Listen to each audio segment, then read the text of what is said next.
স্যালাডের জন্য মোটামুটি যা লাগে শসা, পেঁয়াজ, টমেটো, গাজর সমস্ত কিছু আমি কুচো, কুচো করে কেটে নিয়েছিলাম। তারপর ওর মধ্যে বাড়িতে ছিল পনির, তাই একটু গ্রেট করে পনির দিয়ে দিলাম। দিয়ে দিলাম একটু চিজ, দিয়ে দিলাম একটু মেয়োনিজ আর একটু অরিগ্যানো আর দিয়ে দিয়েছিলাম স্বাদমতো নুন। সেটাকে ভালো করে মিক্স করে আমার কাছে যে আটা মাখাটা ছিল মানে রুটি করব বলে যে আটা মেখেছিলাম তার মধ্যে একটু অরিগ্যানো, চিলি ফ্লেক্স দিয়ে ভালো করে পাতলা করে বেলে নিয়ে তার মধ্যে মিক্সচারটা দিয়ে ভালো করে র্যাপ করে তেলে এদিক ওদিক করে ভেজে নিয়ে ব্রেকফাস্ট রেডি করে ফেললাম।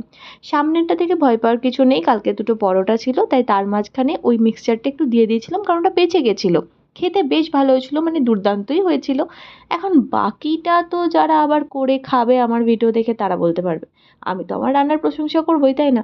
এই শুনুন, সানডে বলে স্পেশাল মেনু এমনটা কিন্তু নয়। সানডে হোক, মানডে হোক, টিউসডে হোক, যে কোনো দিনই হোক রান্না করতে আমার বিশেষ ভালো লাগে না। আপনারা দেখেই থাকবেন আমি খুব শর্টকাট প্রসেসে রান্না করি, যেগুলো খুব চটজলদি হয়। বেশি লেন্দি হলে আমার ঘুম পায়।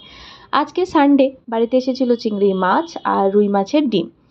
আমি যেগুলো করলাম সেটা হলো একটু মুগের ডাল আর করেছিলাম মাছের ডিমের বড়া। আর মা দিয়েছিল বাড়ির থেকে আলুর চিপস, তাই সেটা একটু ভেজে নিয়েছিলাম। আর অভিষেক বানিয়েছিল চিংড়ি মাছের মালাইকারি, তাও বা সেটা কারি পাতা টারি পাতা দিয়ে বানিয়েছিল, যেটা সাউথ ইন্ডিয়ান স্টাইলে, কিন্তু খেতে বেশ ভালো হয়েছিল। রেসিপি আমায় জিজ্ঞেস করবেন না please, I have no idea ও কী করে বানিয়েছিল। খাওয়া দাওয়া শেষে বেরিয়ে পড়েছিলাম একটু বাজার করতে। ওই আর কি, মানে একটু ডিমার্ট গিয়েছিলাম টুকটাক জিনিসপত্র কিনতে। এক্সকিউজ মি, এটা আগের সানডের ব্লগ, মানে আগের সানডের তোলা ক্লিপসগুলো। অবভিয়াসলি এই সানডে না, এই সানডেতে ব্যাঙ্গালোরে প্রচণ্ড বৃষ্টি হচ্ছে। এখন ওয়েদার বেশ ঠান্ডা ঠান্ডা। তাই আমি জানি না, আমি খুব একটা প্রিপারেশন নিয়ে ব্লগটা বানাতে পারছি না, মানে ঠিক ইচ্ছে করছে না। আচ্ছা, রোজ রোজ ভালো লাগে বলুন তো?